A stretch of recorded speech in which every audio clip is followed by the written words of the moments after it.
Di sebuah kota kecil, terdapat sebuah toko emas bernama Sinar Abadi. Toko ini selalu ramai pelanggan karena emas yang dijual lebih murah dari tempat lain, namun memiliki kilau yang lebih indah.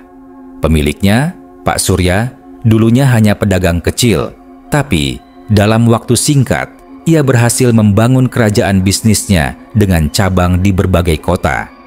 Namun, ada satu hal aneh. Karyawan di toko itu sering menghilang tanpa jejak.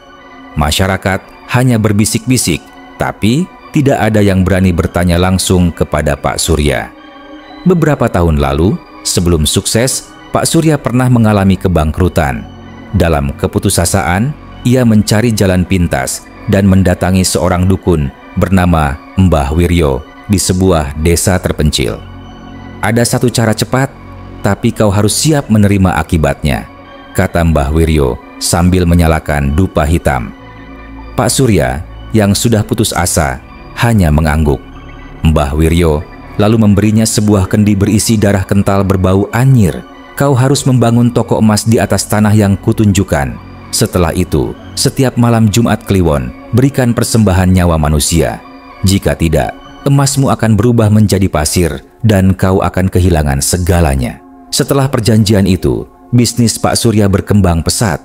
Ia selalu merekrut karyawan baru, tapi entah kenapa mereka tak pernah bertahan lama. Suatu malam, salah satu karyawan baru bernama Rudi memutuskan untuk mengintip apa yang dilakukan Pak Surya setiap malam Jumat Kliwon. Dari celah gudang, ia melihat Pak Surya membawa seorang pria yang tubuhnya diikat. Dengan sebilah pisau berlapis emas, Pak Surya menyayat leher pria itu dan menampung darahnya dalam kendi tua yang diberikan Mbah Wiryo.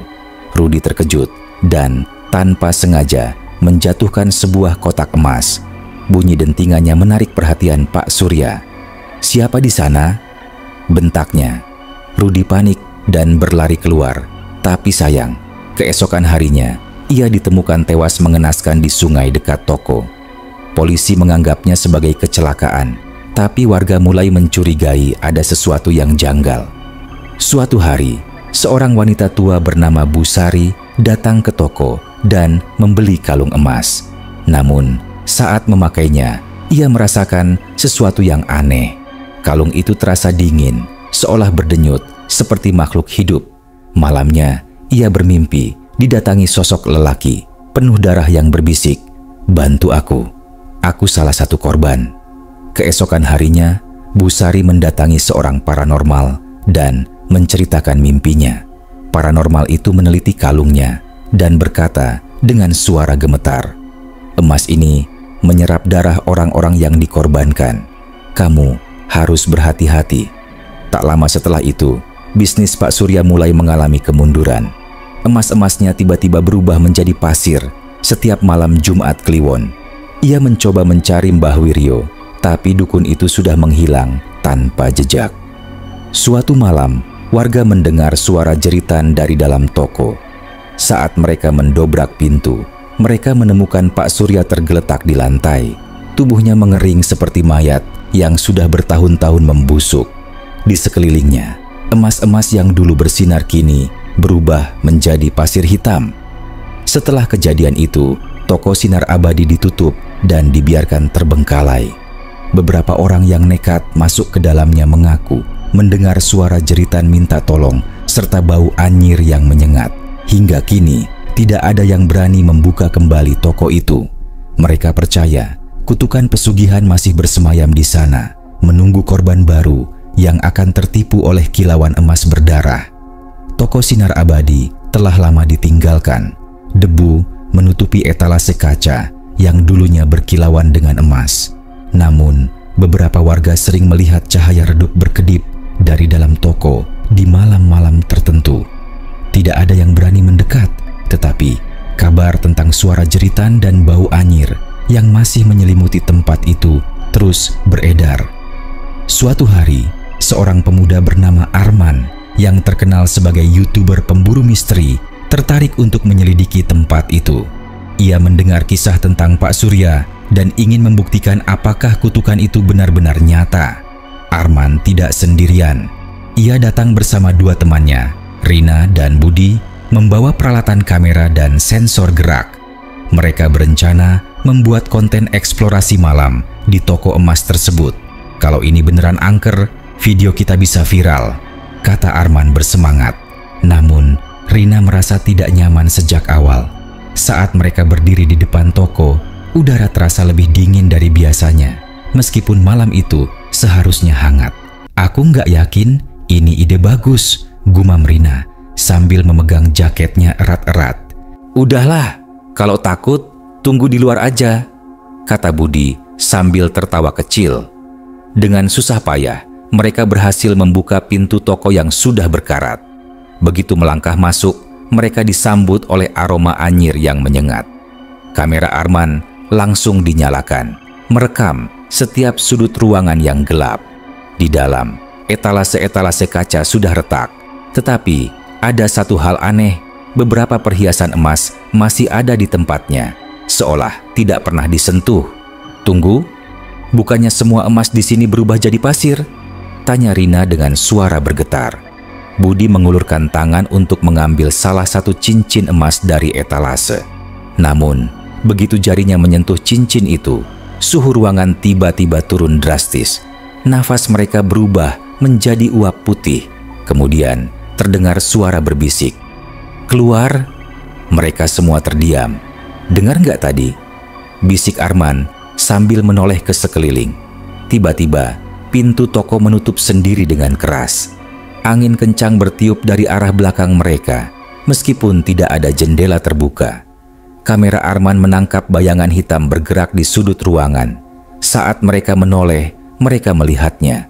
Sesosok pria dengan wajah penuh luka menganga, matanya kosong, dan darah menetes dari mulutnya. Itu Pak Surya. Rina menjerit. Budi mundur beberapa langkah, tapi tubuhnya membentur sesuatu yang dingin. Dengan gemetar, ia menoleh ke belakang dan melihat sosok lain. Seorang pria tanpa kepala dengan darah mengucur dari lehernya. Suara bisikan berubah menjadi jeritan. Dari lantai muncul tangan-tangan pucat yang mencoba meraih kaki mereka. Arman panik dan mencoba membuka pintu, tetapi pintu itu tidak bergeming. Kamera di tangannya bergetar hebat, menangkap sosok-sosok menyeramkan yang semakin mendekat. Lalu, terdengar suara berat menggema di seluruh ruangan. Kalian tidak boleh pergi. Mereka bertiga hanya bisa saling berpandangan, terperangkap dalam kegelapan yang semakin pekat. Arman merogoh saku jaketnya dengan tangan gemetar, mencari sesuatu yang bisa digunakan untuk membuka pintu. Ia menemukan pisau lipat kecil yang selalu dibawanya. Dengan panik, ia mencoba mencongkel kunci pintu. Tetapi, setiap kali pisaunya menyentuh logam, terdengar suara tawa serak yang bergema di seluruh ruangan. Budi, yang masih terhimpit di antara dua sosok hantu, mulai merasakan sesuatu merayap di kakinya. Ia menunduk dan melihat tangan-tangan pucat semakin kuat mencengkeram tubuhnya. Kulitnya terasa seperti terbakar. "Ah, lepasin gue." Budi berusaha menendang, tapi semakin ia melawan, semakin erat genggaman itu. Rina menangis ketakutan di sudut ruangan. Bayangan hitam yang tadinya di kejauhan kini melayang mendekatinya. Suara napas berat terdengar di telinganya, seperti seseorang yang sekarat. Rina menutup matanya rapat-rapat, berharap semua ini hanyalah mimpi buruk. Namun, tiba-tiba suara berat itu berbicara lagi.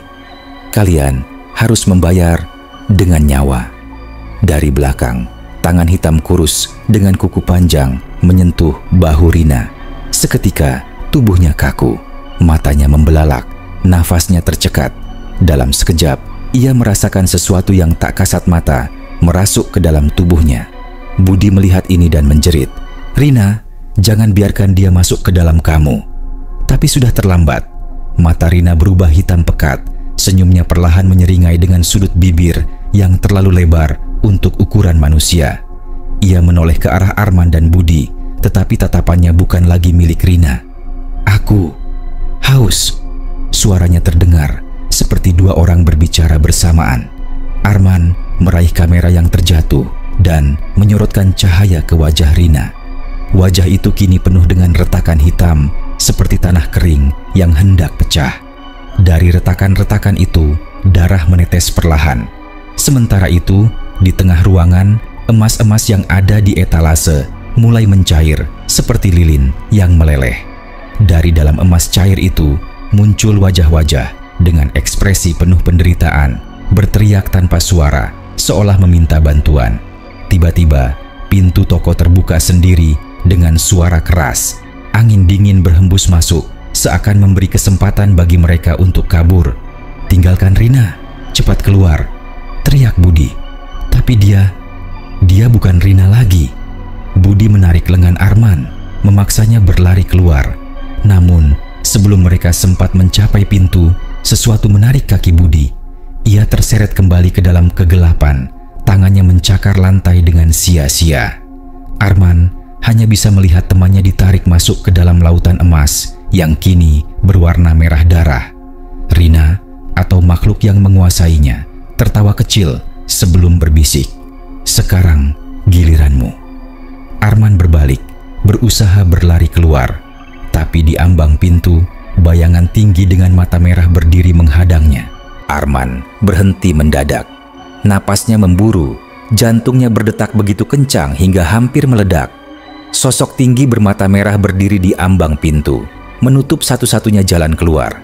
Bayangan itu perlahan mengangkat tangannya, menunjuk langsung ke dada Arman. Seketika tubuhnya terasa berat, seperti ada ribuan tangan tak kasat mata yang menariknya kembali ke dalam toko. "Tolong, jangan." Suaranya hampir tak terdengar. Namun, bayangan itu hanya tersenyum samar. "Kamu sudah masuk ke dalam perangkap ini. Tidak ada jalan keluar." Tubuh Arman terhempas ke lantai. Cahaya dari kameranya yang masih menyala menangkap gambaran terakhir. Budi yang kini menjadi bagian dari emas mencair, wajahnya membeku dalam ekspresi ketakutan. Rina yang sepenuhnya dikuasai oleh entitas gelap berjalan mendekatinya sambil tersenyum miring. Arman ingin berteriak, ingin merangkak menjauh, tetapi tubuhnya kaku. Tangannya merasakan lantai yang mulai berubah, dingin, lengket, dan berbau anyir. Perlahan, lantai itu menelan tubuhnya. Ia merasakan kulitnya terbakar, seolah dagingnya larut menjadi bagian dari kutukan yang telah ada selama bertahun-tahun.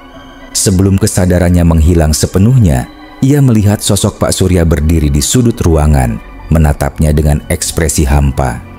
"Lihat, aku juga tak bisa lari," bisik suara itu. Lalu, semuanya gelap.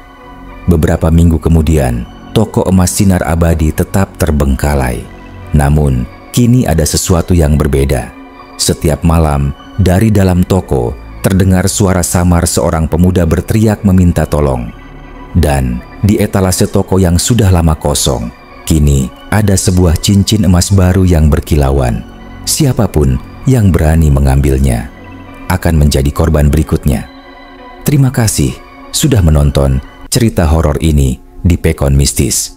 Jika kalian suka dengan kisah seram seperti ini, jangan lupa untuk like, komen, share, dan subscribe agar channel ini terus berkembang dan bisa menghadirkan lebih banyak cerita mistis untuk kalian. Tulis di kolom komentar pendapat kalian tentang cerita ini, atau kalau kalian punya pengalaman horor sendiri, bisa juga dibagikan di sini. Sampai jumpa di cerita mistis berikutnya. Dan ingat, jangan mudah tergoda oleh kilauan emas. Selamat malam, jika kalian masih bisa tidur.